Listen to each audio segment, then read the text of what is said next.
Dramily.com, unlimited drama series. The fluorescent lights in Murphy's boxing gym buzzed like angry wasps, casting harsh shadows across the cracked concrete floor. I wrapped my hands methodically, each loop of tape a small ritual that kept my mind from wandering to the mess waiting at home. The heavy bag hung before me like a patient confessor, ready to absorb whatever frustration I could dish out.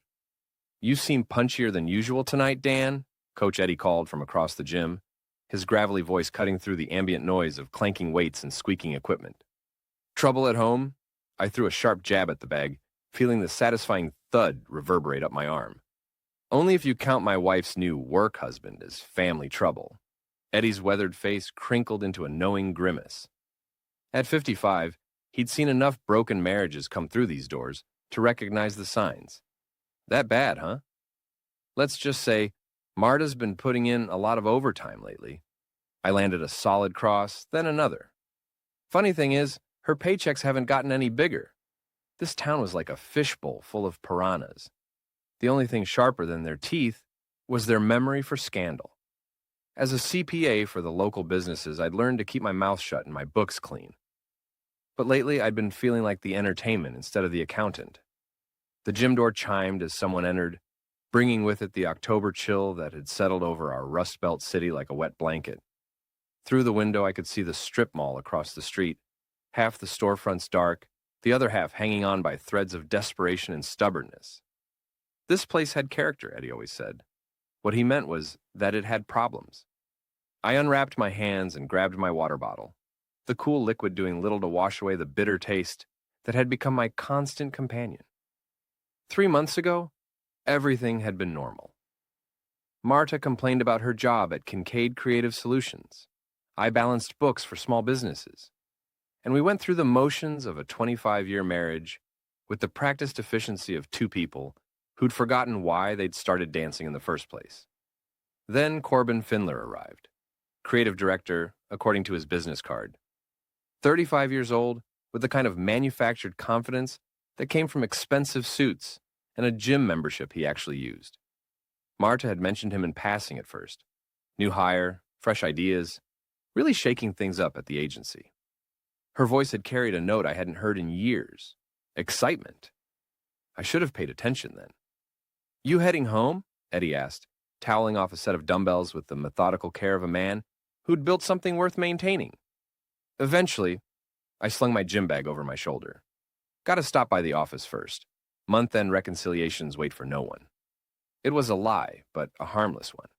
The truth was, I wasn't ready to go home to another evening of Marta's distracted smiles and convenient headaches.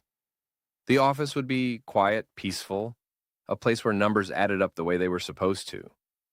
The drive-through downtown took me past the usual landmarks of small-town decay. The old movie theater with its marquee advertising a church service, the diner that changed owners every 2 years like clockwork, the courthouse where I'd filed my business license a decade ago, back when I still believed hard work and honest dealing were enough to build a life on. My office sat in a converted house on Elm Street, wedged between a used car lot and a beauty salon that specialized in cuts that went out of style in 1987. The building had good bones, as my realtor had said, which was another way of saying it needed work I couldn't afford. I parked in the small lot behind the building and let myself in through the back door. The familiar smell of coffee and toner greeted me like an old friend. This was my sanctuary, the one place where everything made sense. Credits balanced debits. Income minus expenses equaled profit or loss. No gray areas, no hidden meanings. I settled at my desk and opened my laptop, intending to review the Morrison account. Instead, I found myself staring at the family photo tucked into the corner of my monitor. Marta and I at Amelia's college graduation 2 years ago.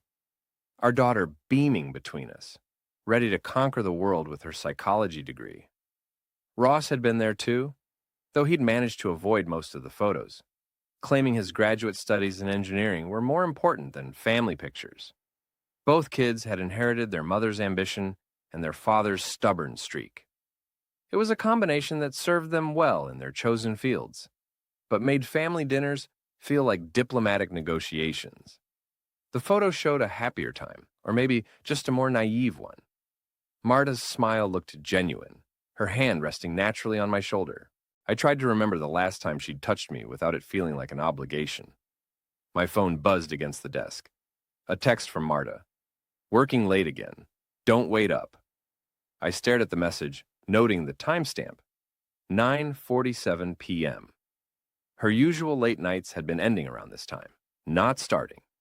I scrolled up through our recent conversations, looking for patterns the way I'd analyze a client's cash flow. The results were about as encouraging as a company bleeding money. Short responses, delayed replies, excuses that didn't quite add up. I was still staring at the phone when it rang. Unknown number. Dan Mallory.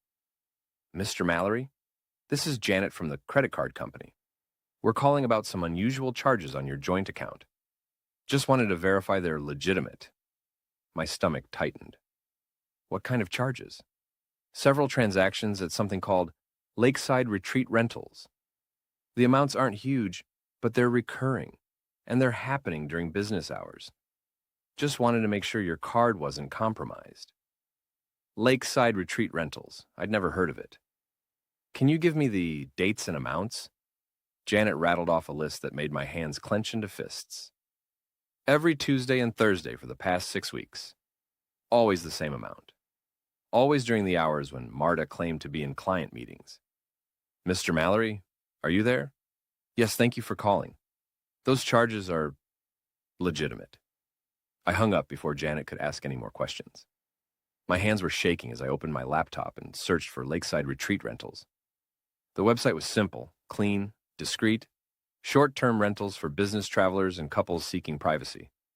Located 20 minutes outside town, tucked away in the woods around Miller's Lake. The kind of place you went when you didn't want to be seen. I sat back in my chair, staring at the screen. 25 years of marriage, and it had come to this. Credit card statements and suspicious charges. I felt like a detective investigating my own life. But if Marta wanted to play games, she'd picked the wrong opponent. I was an accountant. I lived in a world of evidence and documentation, and I was very, very good at finding discrepancies. I spent the next hour creating a spreadsheet. Marta's claimed work schedule versus her actual location, based on credit card charges. Her stated overtime hours versus the agency's actual billing records, which I could access through my business relationship with Kincaid Creative. The pattern that emerged was damning in its clarity. My wife was having an affair. The knowledge settled over me like a lead blanket. Part of me had suspected, but suspicion was different from proof. Suspicion left room for doubt, for alternative explanations. Proof just left room for rage. I closed the laptop and sat in the darkness of my office, listening to the buildings settle around me. Outside, the city went about its business, oblivious to the fact that my world had just shifted on its axis. Cars passed on Elm Street, their headlights sweeping across my windows like searchlights looking for something lost. I thought about calling Marta, confronting her directly. But that would give her time to prepare, to craft explanations, to turn the tables somehow. I'd seen enough messy divorces in my line of work to know that the first person to lawyer up usually had the advantage. No, I needed more information first. I needed to know exactly what I was dealing with before I made my move. I grabbed my jacket and headed for the door. Lakeside Retreat Rentals was only 20 minutes away, and Marta's car would be easy to spot. She drove a red Lexus, a reward to herself for landing the Kincaid account 3 years ago.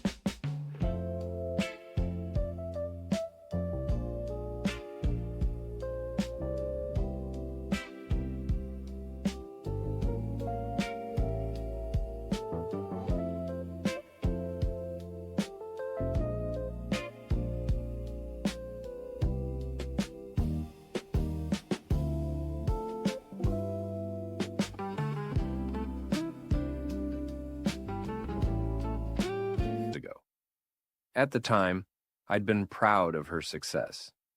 Now it felt like evidence of how far apart we'd drifted. The drive to Miller's Lake took me through the kind of countryside that looked peaceful in tourism brochures and desolate in real life. Abandoned farmhouses dotted the landscape like broken teeth. The lake itself had been a resort destination once, back when the factories were still running and people had money for weekend getaways. Now it was mostly empty, home to a few year-round residents and the kind of businesses that thrived on discretion. Lakeside retreat rentals occupied a cluster of small cabins arranged around a central office. The whole place had a rustic charm that probably looked romantic in the daylight and seedy after dark. I parked at the edge of the property, behind a stand of pine trees that provided cover. Marta's Lexus sat in front of cabin 7. I turned off my engine and sat in the darkness, trying to process what I was seeing. This was it. The moment when suspicion became certainty. When my marriage officially moved from troubled to over. I should have felt something dramatic. Rage, betrayal, heartbreak. Instead, I just felt tired. Through the cabin's window, I could see 2 figures moving around inside. The curtains were drawn, but not completely. I caught glimpses of movement, heard the faint sound of laughter.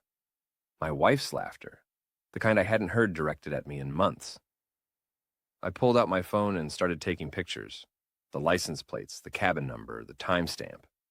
If this was going to end badly, and it was, I wanted documentation, evidence, a paper trail that would hold up in court. As I watched, the front door of the cabin opened. Marta stepped outside, followed by a man I recognized from the company Christmas party. Corbin Findler, in all his smug glory. He had his hand on her lower back, a gesture of casual intimacy that hit me like a punch to the gut. They were talking quietly, heads close together.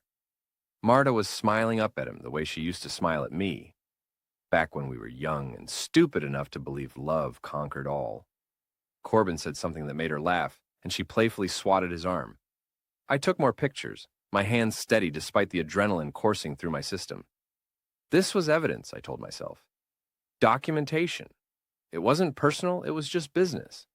But as I watched my wife kiss another man goodbye, it felt pretty personal. They separated, Marta heading for her car, while Corbin went back inside the cabin. I waited until her taillights disappeared around the bend before starting my engine. I had what I came for, proof of the affair, documentation of the location, evidence that would stand up in any divorce proceeding.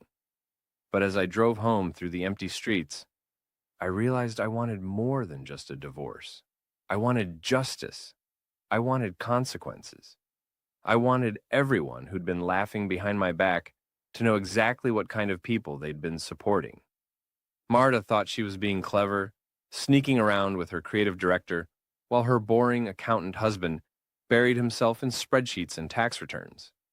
She'd forgotten one crucial detail about accountants. We're very good at balancing books. And this particular set of books was about to balance in ways she never expected. I pulled into our driveway at 11:30, noting that Marta's car wasn't there yet. She was probably taking the long way home, giving herself time to construct whatever story she'd tell about her late night at the office. I almost admired the calculation involved. Inside, our house felt like a museum of our former life together. Wedding photos on the mantle, vacation souvenirs from trips we'd taken when we still enjoyed each other's company. The couch where we used to watch movies together, now occupied by the stack of case files Marta always seemed to be reviewing. I poured myself a glass of whiskey and sat in my recliner, thinking about next steps.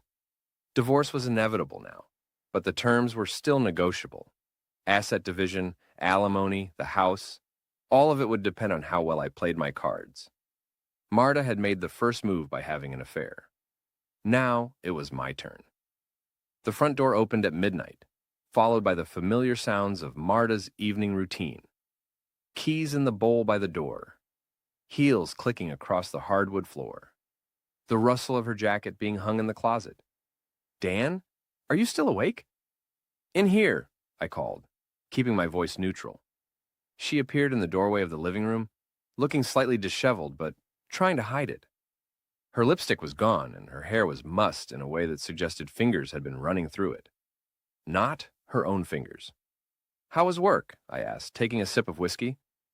Exhausting. We're trying to land this new account, and the client is very demanding. Corbin and I had to go over the presentation 3 times before we felt confident about tomorrow's pitch. The lies came so easily. I wondered how long she'd been practicing them, how many times she'd rehearsed this exact conversation in her head. That's dedication, I said. I hope Kincaid appreciates the effort you're putting in. He does. This account could really put us on the map. Marta moved closer, and I caught a faint whiff of cologne that definitely wasn't mine.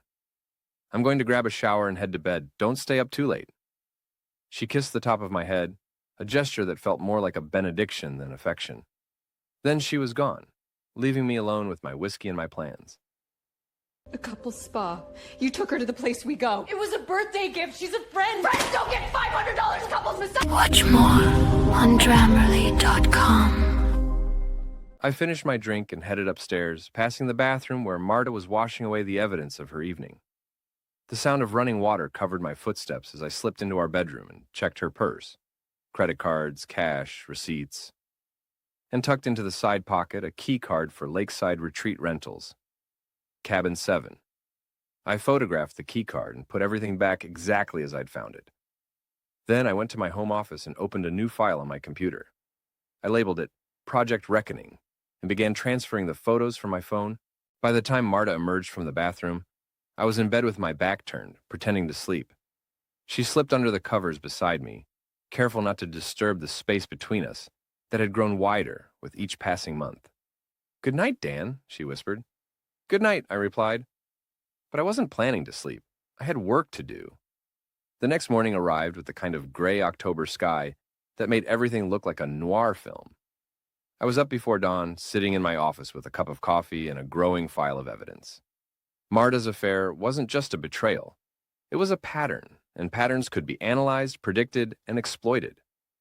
I'd spent the early hours cross-referencing her credit card statements with her claimed work schedule. The results painted a picture of systematic deception that would have impressed me if it weren't destroying my marriage. Every Tuesday and Thursday for 6 weeks, like clockwork, the woman who couldn't remember to pick up milk on her way home had managed to orchestrate a complex web of lies without missing a beat. My phone rang at 7:15. Eddie's name appeared on the screen. "Morning, Coach." "Dan, you sound like you've been up all night. Everything okay?" I glanced at the evidence spread across my desk. Photos, receipts, timeline charts that looked like something from a detective show. "Just working through some accounting issues. You know how it is." "Right, listen, I'm opening the gym early today if you want to come by. Sometimes a good workout helps clear the head." "Thanks, but I've got meetings all morning." Another lie to add to the collection. "Rain check?" "Sure thing. But Dan, whatever's eating at you, don't let it consume you. I've seen good men go down that road, and it never ends well." After Eddie hung up, I sat staring at the phone. Good men. I wondered if that's what I still was, or if the events of the past 12 hours had moved me into a different category entirely. Marta appeared in the doorway at 7:30, dressed for success in a navy suit that probably cost more than most people made in a week.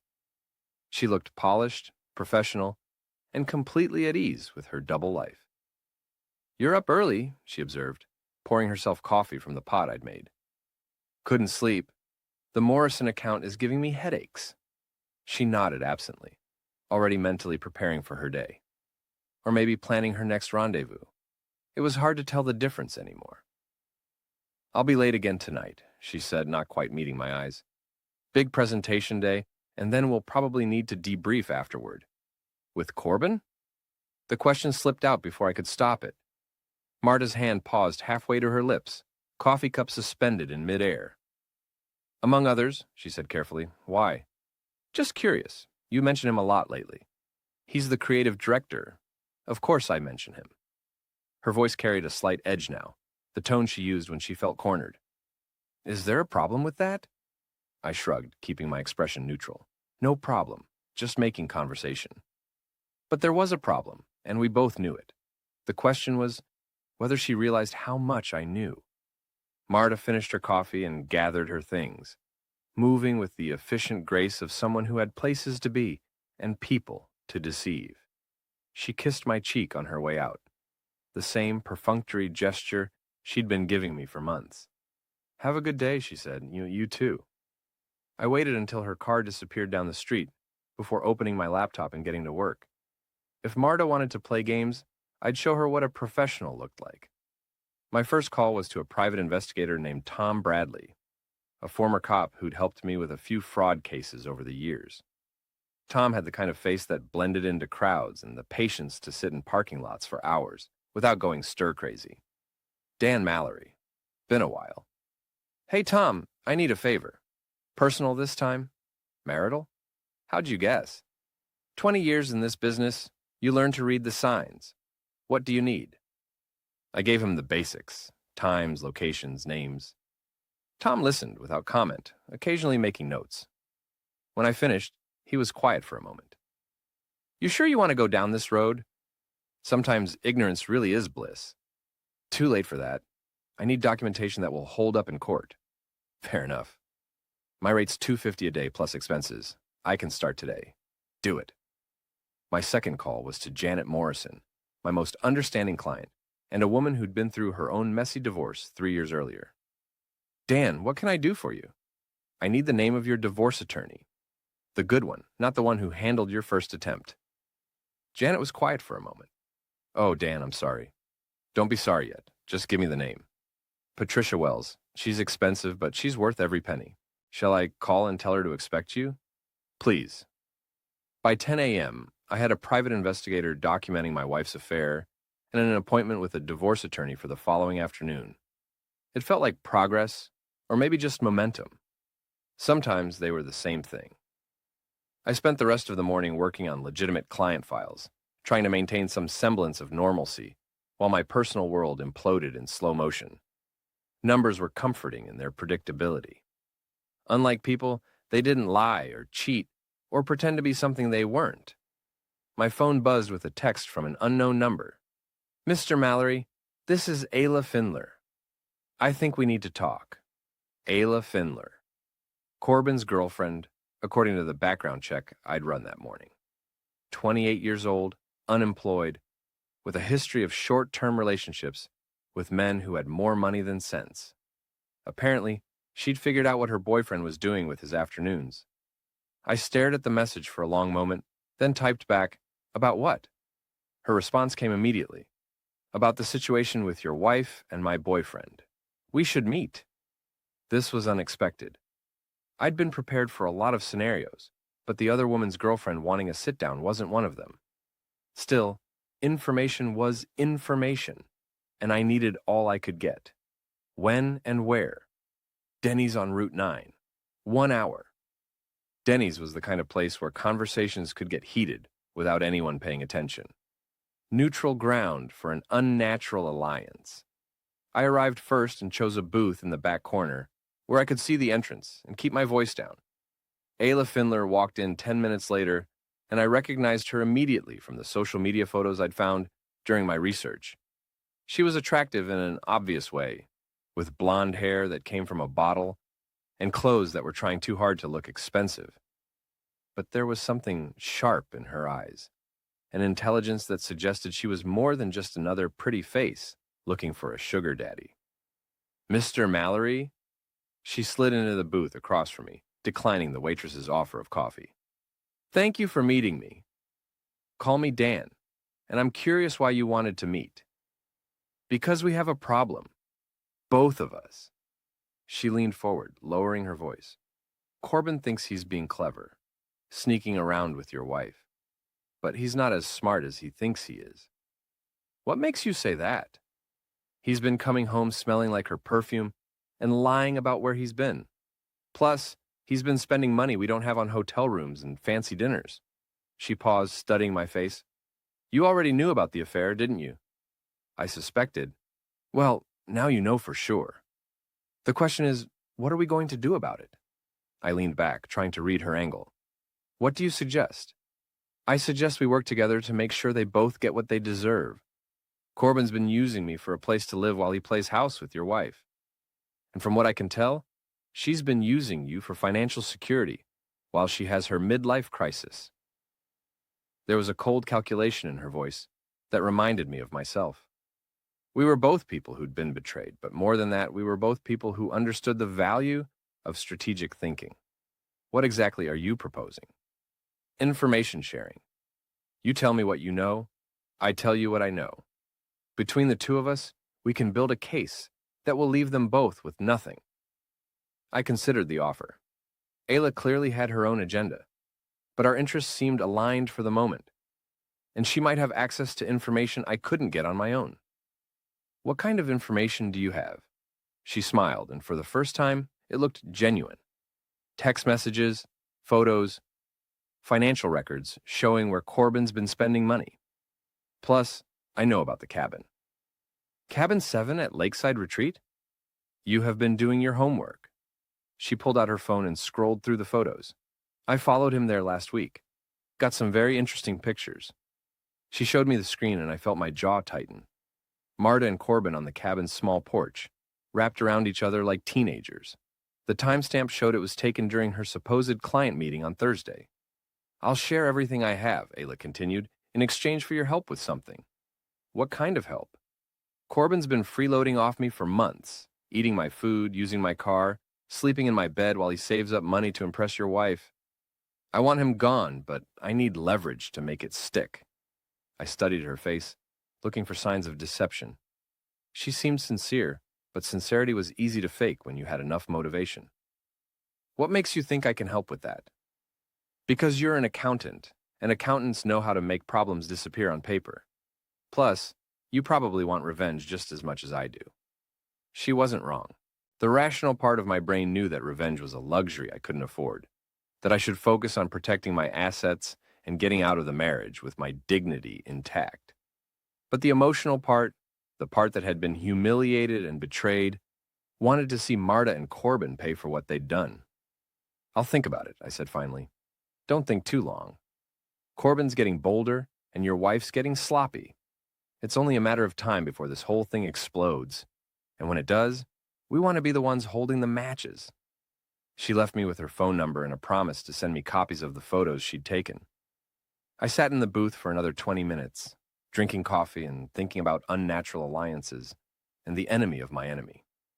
When I got back to the office, there was a message from Tom Bradley on my voicemail. Dan, it's Tom. I've got eyes on your wife's location right now.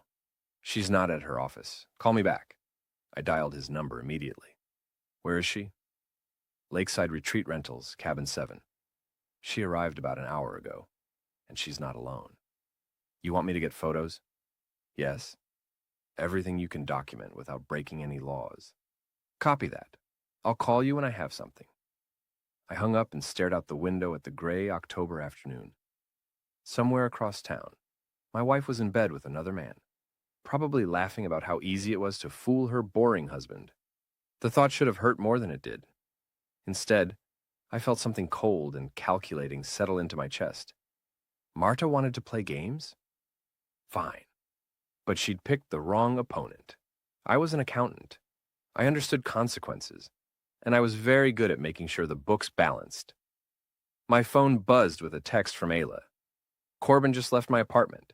Said he had a business meeting that would last all afternoon. Thought you should know. I typed back. Thanks for the heads up. Then I opened a new spreadsheet and began planning my wife's financial ruin with the same methodical precision I used to balance corporate budgets. If Marta thought she could cheat her way to a better life, she was about to learn that every transaction had a cost, and I was about to present her with a bill she couldn't afford to pay. The rest of the afternoon passed in a blur of phone calls, document searches, and strategic planning.